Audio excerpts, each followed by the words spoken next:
Welcome back to my Nath blog 01। তো আজকে আমি আপনাদেরকে দেখাবো যে এই সুপারির চারা মানে বেটেল নাটের চারা কিভাবে আপনার বাড়িতে লাগাতে পারেন। আর ভিডিওর আগেতেই একটা জিনিস বলে দেই, আপনি যদি শহরের হন তাহলে তো অসম্ভব। যদি আপনার গ্রামের বাড়িতে আর আপনার বাড়ির এরিয়াটা অল্প বড় থাকে, 1-1.5 বিঘা জায়গা থাকে, তাহলে কিন্তু আপনি বছরে প্রায় 1 থেকে 1.5 লাখ টাকা ইনকাম করতে পারবেন।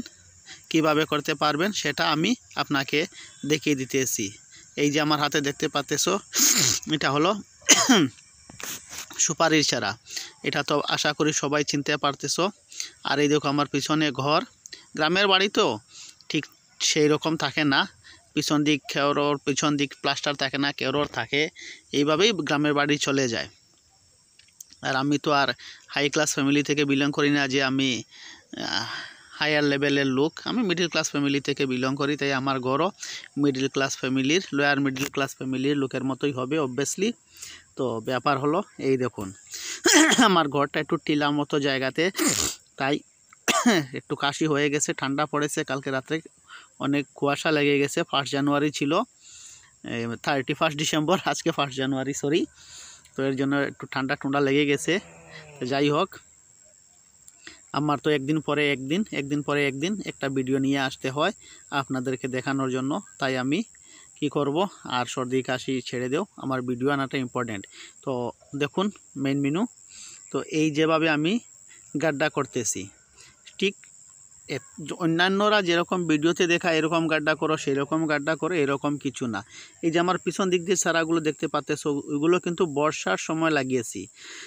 এবার বর্ষা আস্তে আস্তে কিন্তু এগুলাতে অনেক গ্রোথ এসে গেছে। তো এই গাড্ডা করে নিয়েছি। আর আমার হাতে দেখো, এটা হলো গোবর তো বুঝতে পারতেছো, গরুর গোবর। এই গাড্ডাতে এই 1 গামলার মতো গোবর দিয়ে দিতেছি। 1 গামলার মতো গোবর দিয়ে দিচ্ছি। এইগুলো হলো ন্যাচারাল জৈবিক সার, ন্যাচারাল সার। এইগুলাতে কোনো ধরনের ফার্টিলাইজার নাই। এইগুলাতে কিন্তু ফার্টিলাইজার থেকেও অ্যাডভান্টেজটা বেশি। খুব ভালো সুপারির চারা গ্রোথ করে এই জৈবিক সারগুলো দিলে। রাসায়নিক সার থেকে অনেক ভালো জৈবিক সার গোবর দিয়ে দিছি।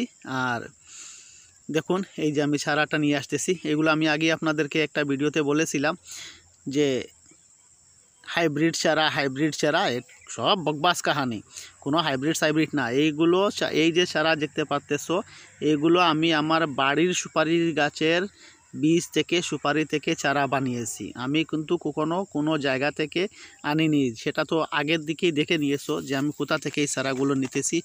আমার ঘরের পিছন থেকেই আমি চারা আনছি। তার মানে দ্যাট মিনস আমি নিজেই বানিয়েছি। প্লাস্টিকের পলিথিন কাভার নিয়ে এসেছি, কাভার নিয়ে এসে ওইগুলোতে এক্সপেরিমেন্ট করেছি, আমার সাকসেসও হয়ে গেছে। নেক্সট টাইম থেকে আমি ওইভাবে পলিথিনেই চারা করব। পলিথিনে চারা করলে চারা গ্রোথটা একটু বেশি হয়।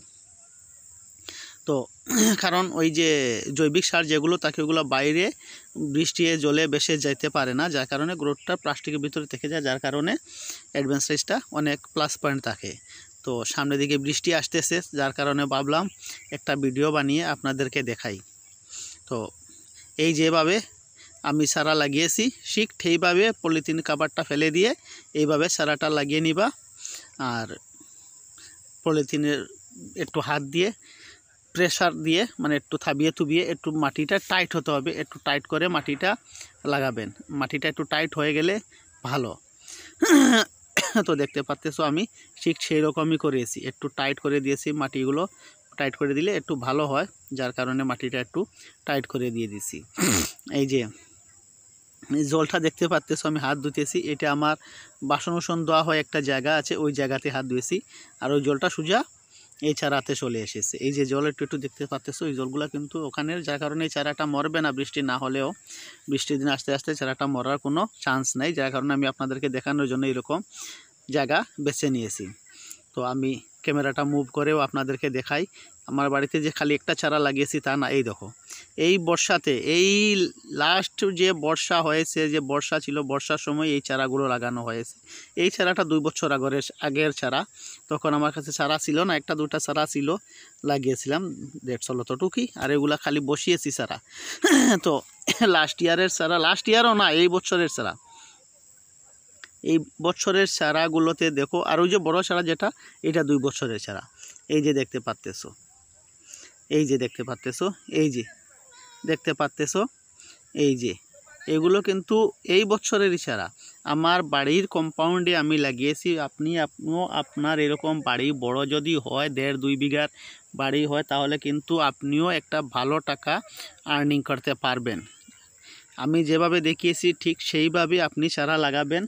আর বেটেল নাট থেকে যে চারাগুলো বানানোর প্রসেস আমি এইবার যখন করব তখন আপনাদেরকে নেক্সট ভিডিওতে দেখিয়ে দিব। তো এতক্ষণ আমার সাথে থাকার জন্য ধন্যবাদ।